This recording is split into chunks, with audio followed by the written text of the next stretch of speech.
ደንግጡ ተብለናል። ሳዊሮስ ቀጣዩ የኦሮሚያ ወይም የኢትዮጵያ ፓትሪያርክ ይሆናሉ ማለት ነው። ፓትሪያርኩን አንቆ መግደል እንደ ወያኔ ጊዜ ፓትሪያርኩን ተሰደዱ ማለት አልተቻለም። ኢትዮጵያ ውስጥ ግን በአንድ ቀን 9900 ክርስቲያኖች አልቀዋል። አካለ ወልድ የሚያስተላልፈው መልእክት አለ። አባቱን የማከብር ትውልድ ነው ያለን። ለስልጣን ብሎ እኮ ነው ሻሸመኔ ላይ ያን ሁሉ ኦርቶዶክሳን የተገደሉ። ይህንን አሳዛኝ ክስተት ሳታይ አትቀሩም። እጅግ በጣም የሚያሳዝን ቪዲዮ ነው። እስቲ ወረቀቱ ምን ይላል? ሰላም ጤና ይስጥልኝ። ወደ ተከበራችሁ የኢኦቲ ሪአክት ቤተሰቦች እንደምቃችሁልኝ በአዲስ ቪዲዮ ተመልሼ መጥቻለሁ። በዚህ ቪዲዮ የምንመለከተው እንግዲህ ስለ አቡነ ሳዊሮስ ዘመድኩን በቀለ ያወጣው አንድ መረጃ አለ። ገና ፓትርያርክ ይሆናሉ አትደንግጡ የሚባል ነገር አብስሮናል። እሱን የምንመለከት ነው የሚሆነው። እንደዚሁ ደግሞ አንደታችን መንገድ ላይ አፈዟ ደዘ የሚባል ነገር ተጠቅሞባት ይመስለኛል። ብሯን፣ ስልኳን፣ ሁሉ ነገር አሰርቋታል። ከዛ ነገር እንግዲህ እንዴት መጠበቅ እንዳለብን፣ እንዴት መጠንቀቅ እንዳለብን አንድ ወንድማችን ያሳለፈው መልእክት አለ። እሱን የምንመለከት ነው የሚሆነው። ሁላችሁም የቪዲዮ ላይክ ማድረጋችሁን አትርሱ። ሀሳብ ካላችሁ ደግሞ በኮሜንት ላይ አስሩልኝ። ሰብስክራይብ ምንድነው የማታደርጉት? ለምንድነው የማታደርጉት? አሁን አድርጉ እስቲ። ይሄን ታሪክ ሰምቼው ስለማላቅ ከዚህ ቪዲዮን ጀምር። ሁልጊዜ በየአውደ ምሕረቱ የማይነገር ግን ሊነገር የሚገባው ታሪክ አለ። 1929 ዓመተ ምህረት የካቲት 12 የአዲስ አበባ ሕዝብ ከተጨፈጨፈ በኋላ እንደገና የካቲት 16 ቀን 50 መነኮሳት ተገድለዋል። መጨረሻ ላይ ግን ሲያጠና መነኮሳቱን፣ ካህናቱን፣ መምህራኑን፣ ዲያቆናቱን ሕዝቡን የት ነው የማገኘው ብሎ ጣሊያን ፋሽስት ሲያጠና አፉ ቀዳዳ ግብሩ ይሁዳ ሐሳቡ ወልጋዳ የሆነ ሰው የኢትዮጵያውያንን ደም እንዲፈስ አድርጎ እሱ ሊሾም ሲል ግንቦት 12 ቀን ደብረ ሊባኖስ የሚባል ታላቅ ገዳም አለ። ከዛ ላይ የአቡነ ተክለ ሃይማኖት ፍልሰታ አጽማቸው 57 ዓመት በኋላ ነው ደብረ አስቦ ከሚባለው ተነስቶ ወዳለበት ገዳም ሄዱ እና በዚያን ቀን የአዲስ አበባ ሕዝብ በዚያ ነው የሚገኘው። የሸዋ ሕዝብ ከዚያ ነው። በድሮ ዘመን ጠንካራ ክርስቲያኖች ስለነበሩ ከጎጃም ከጎንደር በእግራቸው ይመጡ ነበር። ታውቃላችሁ አይደል? እስከ ቅርብ ጊዜ ድረስ እኔ አውቃለሁ። ሰዎች ላሊበላ በእግራቸው ሲሄዱ፣ ግሸን በእግራቸው ሲሄዱ በጣም በሚገርም ሁኔታ ማለት ነው። እና ህዝቡን በትክክል ተሰብስበው የምታገኘው ደብረ ሊባኖስ ግንቦት 12 ነው አሉት። የጣሊያን ፋሽስት ወታደሮች ሄደው ከዚያ ተሰበሰቡ። ግንቦት 11 ቀን 1929 ዓመተ ምህረት ወደ ገዳሙ የሚገባው ሰው ይግባ ተባለ፣ አልተከለከለም። ግንቦት 12 ግን ሁሉም እንዳይወጣ ተደረገ። መጨረሻ ላይ ሽንኩርት ሚካኤል የሚባል ታውቃላችሁ? ሰውን እንደ ሽንኩርት የቀረደደበት ቦታ ነው። ከ2300 በላይ መነኮሳት፣ ካህናት፣ መምህራን፣ ዲያቆናት፣ ምዕመናን አልቀዋል። በዛሬው ቀን ደብረ ሊባኖስ ሊሳለሙ ይሄዱ። እንደ ሰማዕታት ናቸው አይደሉም? ሰማዕታት ናቸው። ግን አይነገርም። ብዙ ሊሰሙት ከሆነ እንደው እኔ በቴሌቪዥንም ሰምቼው አላውቅም። እውነት ለመናገር አስቡት። ሊሳለሙ ሄዱት ነው እዚያ የጨፈጨፋቸው። ሊሳለሙ ሄዱት። በጣም በጠላትነት የሚያዋቸው 5 ነገስታት አሉ፣ ነጮች። እኔ ባለኝ መረጃ አጼ ገላውዲዮስን፣ አጼ ፋሲልን፣ አጼ ቴዎድሮስን፣ አጼ ዮሐንስን እንደ ሃይማኖት፣ አጼ ሚኒሊክን እንደ ሀገር 5ቱን በጣም ይጠሏቸዋል። ለምን? አጼ ገላውዲዮስ ያን መልስ ሰጧቸው። አጼ ፋሲልም እንዳላያቸው አሏቸው። ታሪኩ ብዙ ነው። በአንድ ቀን 1609 ዓመተ ምህረት ግንቦት 6 ቀን ኃይለኛ ጦርነት ተካሂዶ ጳጳሱ አቡነ ስምዖን የጦር መሪ የነበሩት ደጃዝማች ዮልዮስ የሚባሉ እንደገና እንደ ሊቅ አባ ዲዮስቆሮስ የሚባሉ ግንቦት 6 ቀን 1609 ዓመተ ምህረት መገደላቸው ብቻ ሲሆን በአጠቃላይ በአጼ ሲኖዶስ ዘመነ መንግስት ሃይማኖታቸውን ከመለወጣቸው የተነሳ የነገሱት 1601 ዓመተ ምህረት መጋቢት 23 ቀን ነው። ነገር ግን በዋናነት በ1609 ዓመተ ምህረት በተደረገው ጦርነትና ደግሞ እንደገና 1624 ዓመተ ምህረት ሰኔ 3 ቀን በተደረገው ጦርነት የከፋ እልቂት ሲሆን በአንድ ቀን ብቻ ግን 9900 ክርስቲያኖች ኢትዮጵያ ውስጥ አልቀዋል። አሁን እናንተ የከተማ ሰዎች ናችሁ፣ የመረጃ ሰዎች ናችሁ። እንግዲህ ይሄ የሆነው የዛሬ 393 ዓመት ነው። አሁን ባለንበት ዘመን ሁልጊዜ የምንሰማው ዜና አለ። መቼም አንድ ሰው ቴሌቪዥን ከከፈተ ቢያንስ የራሻንና የዩክሬንን ጦርነት ይሰማል አይደል? የፍልስጤምንና የእስራኤልን ጦርነት ይሰማል። ከራሻ ወደ ዩክሬን 200 ድሮን አንድ ቀን ይላካል። 100 ምናምን ሚሳኤል ይተኮሳል። ግን አንድ ቀን አይደለም 9900 ይቅርና አንድ ሰው እስካሁን ድረስ ሞቷል በአንድ ቀን። እጅግ በዘመናዊ መሳሪያ እስካሁን ድረስ አንድ ሰው አልሞተም ዩክሬን ውስጥ በአንድ ቀን ማለት ነው። ኢትዮጵያ ውስጥ ግን በአንድ ቀን 9900 ክርስቲያኖች አልቀዋል። አባታችንን ቃሉን ያሰማልን ማለት ጤና ይስጥልን። ሰምተነው የማናውቀው ታሪክ ነውና ቤተክርስቲያን ብንመረምር እንግዲህ እንደዚህ አይነት ብዙ ታሪኮችን እናገኛለን። ሰው ወደ ኋላ ተመልሰን እንመርምር። ከነዚህ አባቶች ሰማዕታት እንግዲህ ረድኤት በረከታቸው አይለየን ማለት ፈልጋለሁ። አባቶቼ ከይቅርታ ጋር ነው የምጠይቃችሁ፣ በትህትና ሆኜ ነው የምጠይቃችሁ። ደግሞም በንስሐ ሆኜ ደግሞም ስሜታዊ እንዳልሆን ራሴን እየተቆጣጠርኩ እንባዬም እንዳይመጣ እየታገልኩ ከቤተ ክርስቲያን የሚገኘው ጥቅም እንጂ ቤተ ክርስቲያን ሆነን የምናደርጋትን ነገር እንጂ ወንዲ አደራ እንዳልኳችሁ ነው። ልናገር ትፈቅዱልኛላችሁ? ልናገር እዚያች ቤተ ክርስቲያን ሆነን የምንጠቅመውን ሰው ወይም የምንጠቀመውን ነገር እናስባለን እንጂ እውነት ሐዋርያው ጳውሎስ በእስር ቤት ሆኖ በተናገረው ለአንድ ጌታ፣ ለአንድ ጥምቀት፣ ለአንዲት ቤተ ክርስቲያን መስራት ብንችል እውነት የኢትዮጵያ ቤተ ክርስቲያን አሁን ባለችበት ደረጃ ትኖራለች ወይ? እውነተኞች ብንሆን እውነት የተቆጠረውን በትክክል ብናስገባ ያስገባነውን በትክክል ብንጠቀም አማኞች ብንሆን እውነት የኢትዮጵያ ኦርቶዶክስ ተዋሕዶ ቤተክርስቲያን መንግስትን አትመራም ነበር ወይ? እውነት እኛ ትክክለኛ ሆነን በትክክለኛው በቅድስናው ቦታ ብንቀመጥ ኢትዮጵያ 3 ወር ይጨርስባታል ላይ ችግር ሁሉ አይጨርስም። የኛ ባልተስተካከለ ቦታ ላይ መቀመጥ ነው የአገሪቱንም ደም እያፈሰሰው ያለው። ይቺ ቤተክርስቲያን ሸክም አለባት። ይቺ ቤተክርስቲያን የህዝቡ ሸክም አለባት። ይቺ ቤተክርስቲያን ማለት እኔና እናንተ ነን። ይቺ ቤተክርስቲያን ባይምሯችን ካለች የኢትዮጵያ ችግር 3 ወር ብቻ ነው የሚጨርሰው። አባታችን እድሜ ጤና ይስጥልን፣ ጸጋውን ያብዛልን። እንደሰማችሁት እንግዲህ ይሄ ንግግራቸው ታሪካዊ ንግግር ነውና ከዚህ ከሀገር ከመውጣታቸው የተናገሩት ነው። እግዚአብሔር ይመስገን ግን አሁን ተመልሰዋል። ወደ አቡነ ሳዊሮስ ጉዳይ ስንመለስ እንግዲህ ብዙዎች አሁንም ቢሆን ተቃውሟቸውን እያቀረቡ ነው የሚገኙት። ከዛም መሀል እስቲ ይህን እንስማቸው። አካለ ወልድ የሚያስተላልፈው መልእክት አለ። እሱን እንስማውና እዛ ላይ ሀሳብና አስተያየቴን ይሰጣለሁ። ሌላው ደግሞ ዛሬ ላይ የቅዱስ ሲኖዶስ መግለጫ ወጥቷል። በዛ መግለጫ ላይ ተራ ቁጥር 15 ላይ የተገለጸ ነገር አለ። በዛ ጉዳይ ላይ ምላችሁ ይኖራል። ብቻ እስከ መጨረሻው ይህን ቪዲዮ ተከታተሉ። አካለ ወልድ የሚለውን እንስማና እንመለስ። እስቲ ስሙት። አባቱን የማከብር ትውልድ ነው ያለን። የፈተና ጊዜ ነው። ቅድም እንኳን ተሾምኩ እንኳን ደስ አለህ ሲሉኝ ነበረ አባቶች። እንኳን ደስ አለ ብለዋል። ግን እንኳን ደስ አለ ሳይሆን አካለ ወልድ አውደ ምሕረት ላይ ቆሞ ይሄ ትውልድ አባቶቹን የማያከብር ትውልድ፣ እንዲሁም ደግሞ አሁን በተሾምኩበት ጉዳይ ላይ አባቶች መጥተው እንኳን ደስ አለ ሲሉኝ እንኳን ደስ አለ አይባልም፣ እግዚአብሔር ያጽና ነው የሚባለው። ስልጣንን የምንመኝበት ሳይሆን እንደውም ስልጣንን የምንፈራበት ጊዜ ነው። ስለ ሹመት ስለተለያዩ ነገሮች ራሱን በጣም ለቤተክርስቲያን ተቆርቋሪና ስርዓት አስከባሪ ሆኖ ሲናገር አይተናል። ይሄን ነገር ሌላ ሰው ተናግሮት ባይ እኔ ችግር የለብኝም።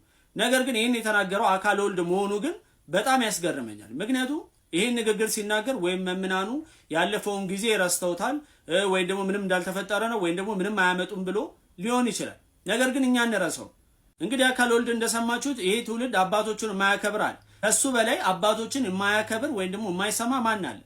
ከቅርብ ጊዜ በፊት እኮ እናስታውሳለን፣ አረሳ ነው ፓትርያርኩ ራሱ ይሄን ነገር አቁመው ወደዚህ እንዲመጡና ያን ደግሞ ቅጣታቸው እንዲቀበሉ ቢነግሯቸውም አካለ ወልድም ሆነ ግሩፑ አንቀበልም ብለው በድፍረት ተወግዘው ስርዓተ አምልኮ ሲፈጽሙ የነበሩ ሰዎች ናቸው። ዛሬ ላይ ስሾም እንኳን ደስ አለ ሲሉኝ አይ እንኳን ደስ አለ መባል የለብኝም፣ እግዚአብሔር ያጽና ነው መባል ያለብኝ፣ ስልጣን የምንፈልግበት ጊዜ አይደለም ዘመኑ አለ። ለስልጣን ብሎ እኮ ነው ሻሸመኔ ላይ ያን ሁሉ ኦርቶዶክሳውያን የተገደሉት፣ አረሳ ነው። ስለዚህ ማንን ነው ለማሞኘት የምትፈልጉት? ወይም ደግሞ ማንን ነው ለማጃጃልና እንዲያው አባት መስላችሁ ለመታየት የምትሞክሩት? ለማን ነው? እኛ እኮ አረሳ ነው። ስለዚህ ባረሳ ነው ነገር መጀመሪያ እናንተ መስተካከልና እናንተ ለዛ ነገር ብቁ መሆን ሲገባችሁ፣ ዛሬ ላይ ግን ያን ነገር ሁሉ ረስታችሁ መጣችሁ ህዝቡን ለመምከርና ህዝቡን ለመመለስ ትሞክራላችሁ። ለህዝቡ እኮ አይደለም በዚህ ሰዓት ትምህርት የሚያስፈልገው፣ ትምህርት የሚያስፈልገው ለእናንተ ነው። ሌላው በጣም ያስገረመኝ ነገር እንዲህ ወተን ስንናገር ዛሬ ላይ ቀደም ባልኳችሁ መግለጫ ላይ ተራ ቁጥር 15 ላይ ብፁዓን አባቶችን እንዲሁም ደግሞ ቅዱስ ሲኖዶስን የተለያዩ ጉዳዮችን በማህበራዊ ሚዲያ በመደራጀትና በግል አንዳንድ ንግግሮችን የምትናገሩ ሰዎች ብለው እንግዲህ እንደምትመለከቱት መግለጫውን በዛ ዙሪያ ላይ እንዲምታረጉ ሰዎች የመጨረሻ ማስጠንቀቂያ አሉ። እኛ እኮ ወተን የምንናገረው ያንድን አባት የግል ኃጢያቱን አይደለም ያንድን አባት ያንድን ግለሰብ የግለሰቡን ኃጢያት የመናገር ምንም ስልጣን የለኝም። ምክንያቱም ስልጣኑን ያለው እግዚአብሔር ነው። ነገር ግን እኛ ወተን የምንናገረው ቤተክርስቲያንን አትሽጡ ነው። ቤተክርስቲያንን ስርዓቷን አትለውጡ ነው። ቤተክርስቲያንን ለሚያጠቃት አስተላልፋችሁ አትስጡ ነው። ይሄ ነው ችግራችን። ይሄንን ስታስተካክሉ እኛም እናንተም መናገራችን እናቆማለን።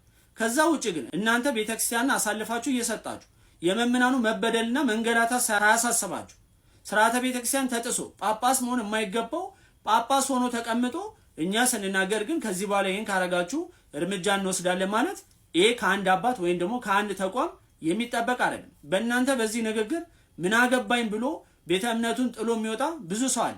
እንደውም ከናንተ መግለጫ ምን ጠብቅ የነበረው እውነት ለመናገር እስከ ዛሬ ድረስ ህዝቡንና ቤተክርስቲያንን አሳዝነናል። ስልጣን የሌለውን ስልጣን እንዲኖር አድርገን ሾመናል። ጵጵስና የማይገባውን ጳጳስ አድርገን ሾመናል።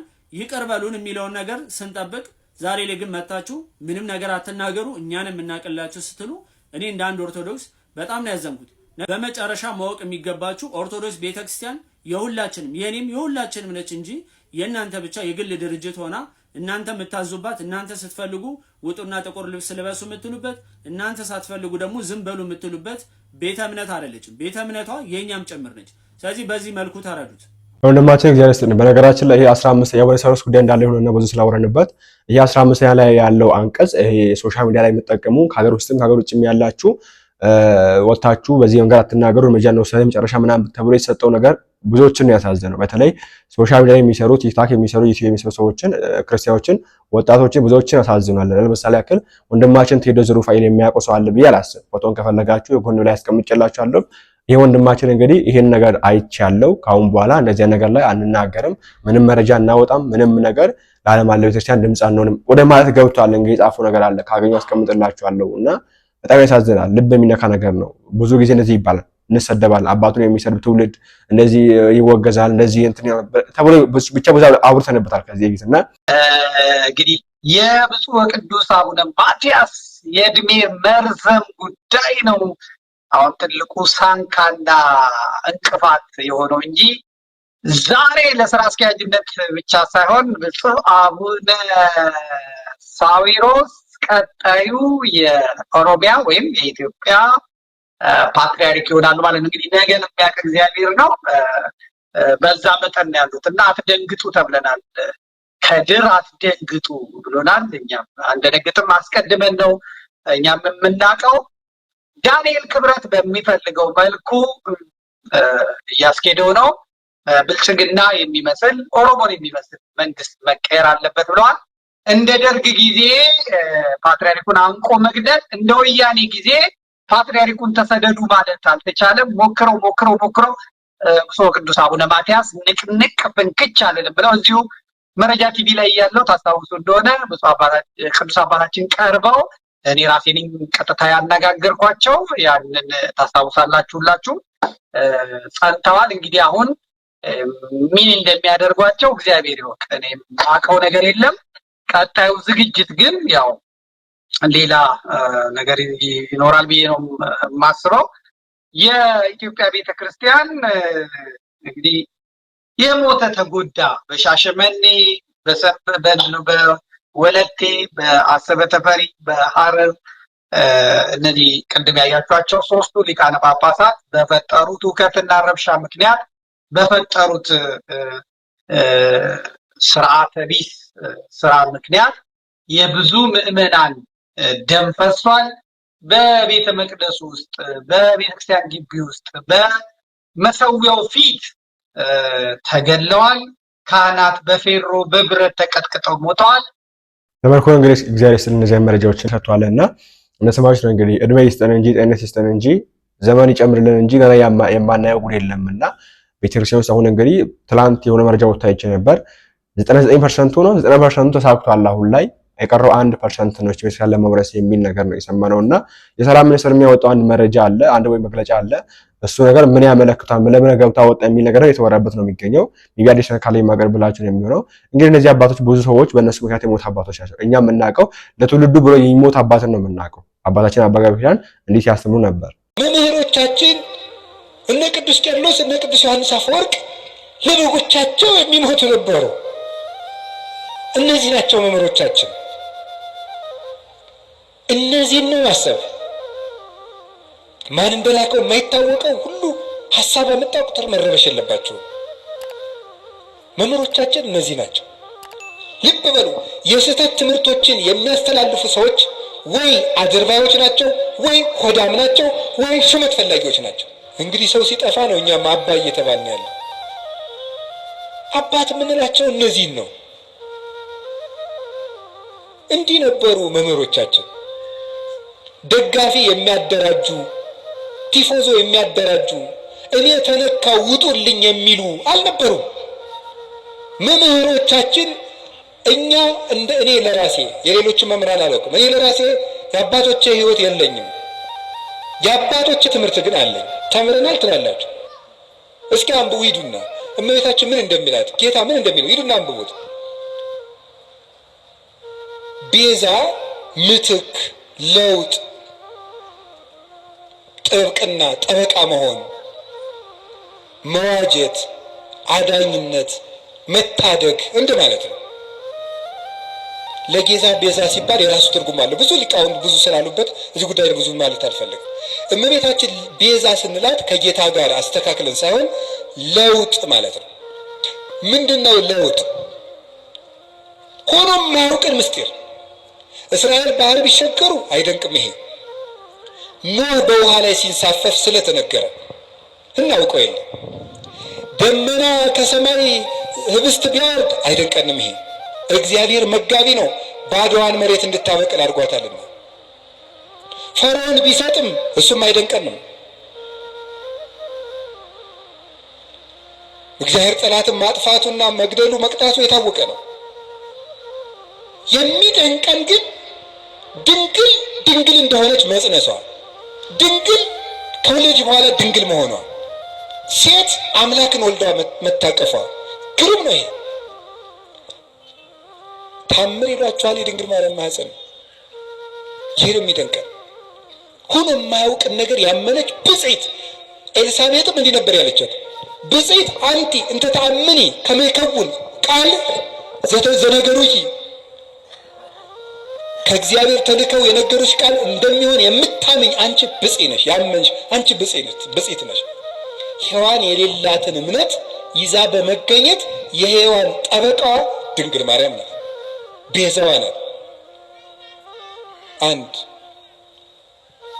ሁለተኛስ ቀጣይ የምንመለከተው እንግዲህ አንድ እህታችን ይሄ አደንዛዥ ዕፅ የሚባል ነገር ተጠቅሞባት ይመስለኛል ካልሳትኩኝ ስልኳን ብሯን ያላትን ነገር በሙሉ ወስደው ተስዋት ሄደዋልና ለዛም ነገር እንዴት አንከር መጠንቀቅ እንዳለብን መጠበቅ እንዳለብን አንድ ወንድማችን ከመናፍስት ጋር ያይዘው የሰራ ቪዲዮ አለ። እንስማና እንመለስ። ይህንን አሳዛኝ ክስተት ሳታዩ አትቀሩም። እጅግ በጣም የሚያሳዝን ቪዲዮ ነው። ሁላችሁም ይህን ቪዲዮ ተከታተላችሁ ተመለሱ። ይህ ቪዲዮ በማህበራዊ ሚዲያ ላይ ሲዘዋወር አይቼው ነው። ከዚህ ቪዲዮ ጀርባ ደግሞ እጅግ በጣም አደገኛ የሆነ መናፍስት አሰራር አለና ለብዙዎቻችሁ ይጠቅማቸዋል ብዬ ስላሰብኩኝ ከዚህ ቪዲዮ ጀርባ ያለው የመንፈስ አሰራር በጥቂት ደቂቃ ላስረዳችሁ መጥቻለሁ። ቪዲዮን ተከታተሉ። ምን እንደተፈጠረ ምናልባት ያላወቃችሁ ሰዎች ካላችሁ እዩ፣ ተመልከቱ።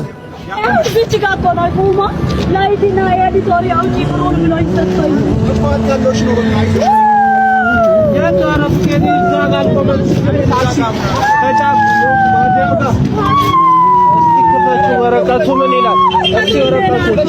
እስቲ ወረቀቱ ምን ይላል?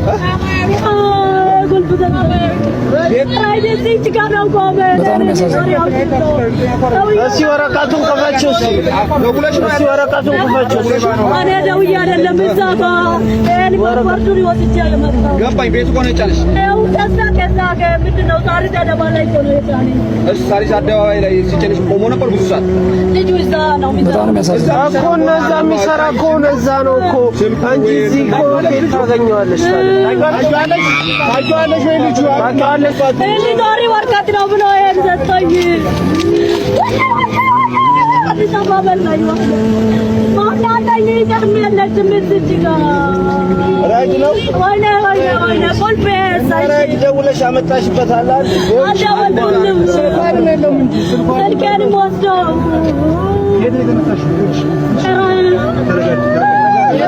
ከሳሪስ ነው የተነሳችው እኮ አለች። ሳሪስ አደባባይ ላይ የጫነሽ ሳሪስ አደባባይ ነው። ቁልፍ ያጂና ያዳሽ ብሩክ እዚያው ያለኝ በጣም ያሳዝናል። ከቦኬ ላይ ሆኖ ብር አውጥቼ ብር እሺ እህታችን የገጠማት ነገር ምንድነው? ምናልባት ከቪዲዮ ላልተረዳችሁ ገንዘቧን ስልኳንና በእጇ የነበረ አንዳንድ ሌቦች ይጠቅመኛል ብለው ያሰቡት ነገር እንደተወሰደባትና እንደተበላች ነው የምንረዳው። ነገር ግን ይሄ ነገር እንዴት ሊፈጠር ቻለ? እንዴት በቀላሉ ስልኳን ገንዘቧን ሊወስዱ ቻሉ? እንደውም ከባንክ ሄዳ ገንዘብ አውጥታ እንድትሰጣቸው ነው ያደረጓት። ይህን ሊያደርጉ የቻሉበት ምክንያት ምንድን ነው? ወይም ከዚህ ቪዲዮ ጀርባ ያለውን የመንፈስ አሰራር እንድታውቁና እንድትረዱ እንዲሁም እንድትጠነቀቁ ብዬ ነው ቪዲዮ የሰራሁላችሁ። ምንድነው የተፈጠረው? እህታችን የራይድ ሹፌር ከቆመበት ትይዝና ወደ ምትፈልግበት ቦታ ትሳፈራለች ለመሄድ። ነገር ግን ከመካከል ላይ መንፈስ የተዋረሱ ወይም የመቃብር አፈር ወይ ከልክሌስ የሚባለው መንፈስ የተዋረሱ የራይድ ሹፌሮች በዚህ መንፈስ አማካኝነት ያሏትን ነገር በሙሉ ይቀበሏታል። ምንድነው? የአፍዝ አደንግዝ የሚባል መንፈስ ነው። የሙት መንፈስ ነው። የሚያፈዝ የሚያደነዝዝ መንፈሱ በራሱ ፈዛዛ ነው፣ የሚደነዝዝ ነው። ወደ ሰዎች በሚገባ ጊዜ ሰዎችን ያፈዛል፣ ያደነዝዛል። እንዲሁም ምንድነው ሰዎች የያዙትን ነገር ለሚጠይቋቸው ሰዎች እሺ ከማለት ውጭ ሌላ አማራጭ አልኖራቸው ማለት ነው። ወደውና ፈቅደው ነው መንፈስ ነው የተዋረሱት። ስለዚህ ይህ ሹፌር ምንድነው ያደረገው? ለሷ ቁልፍና ወረቀት ይስጣታል። ሄዳ በቁልፉና በወረቀቱ ገንዘብ የምታገኝ መስሏት ነው እንግዲህ ጸልየን ማንወጣ ከሆነ ከቤት ውሏችን ለእግዚአብሔር ማንሰጥ ከሆነ ሌላ ክፉ መንፈስ ውሏችን ይረከባል። የተፈጠረው ነገር ይሄ ነው። በእህታችን ላይ የገባው ክፉ መንፈስ የሚያፈዝ የሚያደነዝ ስለሆነ አፍዟት አደንዝዟት የሚፈልጉት ነገር እንድትሰጣቸው አደረገ። እኚህም ሰዎች ደግሞ ማታለያ ይሆን ዘንድ ምንድነው ያደረጉት? የሆነ ቁልፍና ወረቀት ሰጧትና ያን ቁልፍና ወረቀት ይዛ ወጣች። በኋላም ከሷ በተለየው ጊዜ መንፈሱ ስራውን ያቆማል። ማፍዘዝ ማደንዘዙ ሲያቆም በዚች እህታችን ውስጥ ያለው ሌላኛው መንፈስ ደግሞ እንድትሰረቅና እንድትበላ ያደረጋት ደግሞ የራሱ ሌላ መንፈስ አለ። ያ መንፈስ ደግሞ ወደ ራሷ እንድትመለስ ያደርግና ይበልጥ ነገሩን ያጋግላል፣ ያፋፍማል ማለት ነው። ባጣችሁ ነገር እንድትቆጭና እንድትበሳጭ ያደርጋታል። እንደውም ካያችሁ በቪዲዮ መጨረሻ ላይ ሲጥላት እናያለን። ፌንት አድርጋ ስትወርቅ ይታያልና ይሄ የከልከሌስ መንፈስ ብዙ ሰዎች ለስርቆት የሚጠቀሙታል። ምንድነው? ጠንቋዮች፣ አስማተኞች ወይም እነዚህ ደጋሚዎች ይህንን መንፈስ ለሚፈልጉ ሰዎች ምንድነው የሚያዟቸው? ከመቃብር ላይ ሄደው አፈር እንዲያመጡ ያደርጋሉ። የመቃብር አፈር ማለት የሙት መንፈስ ያለበት ነው። መቃብር ስፍራ ማለት እንግዲህ ሙታን ያሉበት ስፍራ ነው። እዛ ስፍራ ያሉ መናፍስቶች የሙት መንፈስ ናቸው እና የሙት መንፈስን በመቃብሩ ላይ ይዘው መዋረስ የሚፈልጉ ሰዎች ከጠንቋዮች ወይ ከደጋሚዎች ወይ ደግሞ እነዚህ ከአስማተኞች ጋር ይዘው ሲመጡ እነዚህ ጠንቋዮች ወይ ቃልቻ ቤት ያሉ ፈራጆች ወይ እነዚህ አስማተኞች ምንድነው የሚያደርጉት? እዛ ላይ ያለው መቃብሩ አፈር ላይ ያለው መንፈስ የዚህ ስራ አስፈጻሚ እንዲሆን አድርገው ይደግሙበታል። መተት ይጨምሩበትና አጋንንት ይጨምሩበትና እኚህ ሰዎች የነኩት ሰው እንዲፈዝ እንዲደነዝዝ አድርገው ይደግሙበትና ይልካሉ። ስለዚህ እኚህ ሰዎች ደግሞ በገንዘብ ወይ ደግሞ በሆነ ነገር ነው ተዋርሰው መንፈሱን ወደ ስራ የሚገቡት። እንደ ስራ ነው የሚቆጥሩት። እንግዲህ አስቡት፣ አጋንንትን ተዋርሶ በአጋንንት ኃይል የሰውን ላብ የምስኪኖችን ንብረት ገንዘብ መስረቅና መስለብ፣ ሄዶ ድራፍት ለመጠጣት ጫት ለመቃም በኪሎ ጫት መዝኖ ለመቃም እንዲሁም ሌላ ተጨማሪ ወንጀል ለመስራት እንዲጠቅማቸው ነው እንዲህ አይነት ነገር የሚያደርጉት። ቀጥሎ ምንድነው? ወደ ነኩት ሰው በቀጥታ ነው መንፈሱ የሚገባው። መንፈሱ በቀጥታ ዘሙ ብሎ ይገባል። በተለይ ያ ሰው የማይሰግድ የማይጸልይ ከሆነ ውሎውን፣ አካላቱን፣ መንገዱን ሁሉ ለእግዚአብሔር ያልሰጠ ከሆነ በቀጥታ መንፈሱ ገብቶ ይቆጣጠረዋል ማለት ነው። ቀደም ሲል እህታችን እንዳስተዋላችሁት ይገባና በቀጥታ ሰውየውን ይቆጣጠረዋል። እነዛ ሰዎች ያ ሰው እንዲያደርግ የሚፈልጉት ነገር ነው ያ መንፈስ የሚያደርገው። ስለዚህ እህታችን ለዚህ ነው እነሱ የሚፈልጉት ነገር እንድታደርግ ያስገደዳት በውስጥ በኩል የገባው አዲሱ መንፈስ። ኦኬ፣ ሰዎችን የመቆጣጠር አቅም አላችሁ መናፍስቶች። ተቆጣጠሯት። እነሱ የሚፈልጉት ነገር ሰጣቻቸው። ከነሱ ብትለይ ደግሞ የሆነ ነገር ሰጧት፣ ቁልፍና ወረቀት። ያን ቁልፍና ወረቀት ይዛ ወጣች። በኋላም እነሱ ከተለዩዋት በኋላ ወደ ራሷ ስትመለስ መሰረቋን አየች። ስለዚህ ከነዚህ አይነቱ የመዘረፍ አደጋ ለመዳን ምንድነው ማድረግ ያለባችሁ? ጠዋት ማለዳ ከቤታችሁ ስትወጡ በጸሎት ስፍራችሁ ጸሎት አድርጋችሁ ሰግዳችሁ ውላችሁ ለእግዚአብሔር ሰጥታችሁ እግዚአብሔርን አስቀድማችሁ መውጣት አለባችሁ። ይህን በምታደርጉ ሰዓት እርኩሳን መናፍስት በዙሪያችን ያሉ እርኩሳን መናፍስት እንድንሰረቅ አይጋብዙንም። ክፉ መንፈስም ወደኛ ገብቶ ሊቆጣጠረን አይችልም። ምክንያቱም መንፈስ ቅዱስ ጰራቅሊጦስ የሚያነቃቃ ነው። ነገሮች ላይ አስተውሎታችን ከፍ ያደርጋል። ይሄ እርኩስ መንፈስ ያደነዝዘናል፣ ኦኬ፣ ያፈዘናል፣ እንድንበላ ነው ያደርገን። መንፈስ ቅዱስ ግን ምንድነው የሚያደርገው? ያነቃቃናል ማለት ነው። ነገሮችን በማስተዋል እንድንመለከት ያደርገናል። የምንሰረቅበት እድልና አጋጣሚ ይዘጋል። ያግዘናል ማለት ነው። የአምላካችን እግዚአብሔር በእውነት ከእንደዚህ አይነቱ የመሰረቅና የመዘረፍ አደጋ ከአፍዛ ደንገዝ መንፈስ ይሰውረን። ጠዋት ከማለዳ ስንወጣ ከቤታችን ጸልየን መውጣት አለብን። ይህን መልእክት ለማስተላለፍ ነው የመጣሁት። ሰላም እግዚአብሔር ከሁላችን ጋር ይሁን። ወንድማችን የሰጠን መረጃ እግዚአብሔር ይስጥልን። ቃሎትን ያሰማል ማለት ፈልጋለሁ። እናንተ መንገድ እንደዚህ ነገር እንዳያጋጥመን ሁላችንም ባያልንበት እንጸልይ፣ እንስገድ። በቻልነው አቅም ወደ አምላክ እንቅረብ፣ ራሳችን ለእግዚአብሔር እንስጥ ማለት ፈልጋለሁ። ወንድማችን እግዚአብሔር ይስጥልን። ዘራችን ይመስል ነበር። ሁላችን አውፕ ተማራችሁበት፣ አዲስ ነገር መሰማችሁበት አልጠራጠርም። በቀጣይ ባሪፍና በአስተማሪ ቪዲዮ እስከምንገናኝ ድረስ እግዚአብሔር ከእናንተ ጋር ይሁን። ላይክ እና ሼር፣ ሰብስክራይብ እንዳይረሳ። ቸር ቆዩልኝ።